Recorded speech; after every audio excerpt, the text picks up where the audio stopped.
I worked with a company called Precedence Healthcare as the program manager for CDMNet Australia, which was a very broad role, but effectively it was about linking the stakeholders who are healthcare practitioners, including GPs, allied health providers, patients, people in the community who worked with people with chronic disease.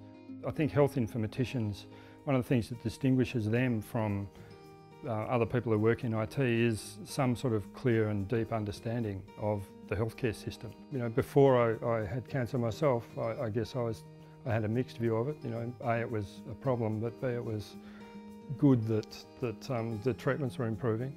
Once I got it, I guess I was glad that the treatments were improving more than anything else. The paperwork in the hospital, you know, starts early. Before you can be admitted, there's about a 4-page, 6-page detailed form, just a lot of detailed questions about healthcare status, previous healthcare events and so forth. And I noticed later, every time I was admitted, and I was admitted and discharged from hospital several times over a period of some months, I had to fill in the same form over and over again, pretty much from scratch, repeating a lot of the information.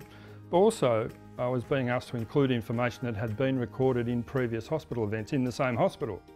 Quite often the patient finds themselves the conduit. You know, what did the oncologist tell you to do about this? Or, you know, why are you on this medication? Or, you know, there are a whole number of questions that I don't think practitioners really understand how much of a role the patient plays as a conduit of information between healthcare providers. I have a blog that I kept during my hospitalisation, which I do refer people to. And I have my online CDMNet health record, which I think is also very useful because that encapsulates in a plan all of the things that I've agreed with mainly my GP, but my primary healthcare team. I have my oncologist and surgeon putting notes into an online shared electronic health record that everybody, including myself, has access to. That makes an enormous difference to those communications and the amount of time I need to spend effectively repeating what the surgeon or oncologist have told me to a third party and probably getting it wrong in the process. It's a lot better that all of that information's there, it's shared freely and it's freely available to my care team under my control. It's great.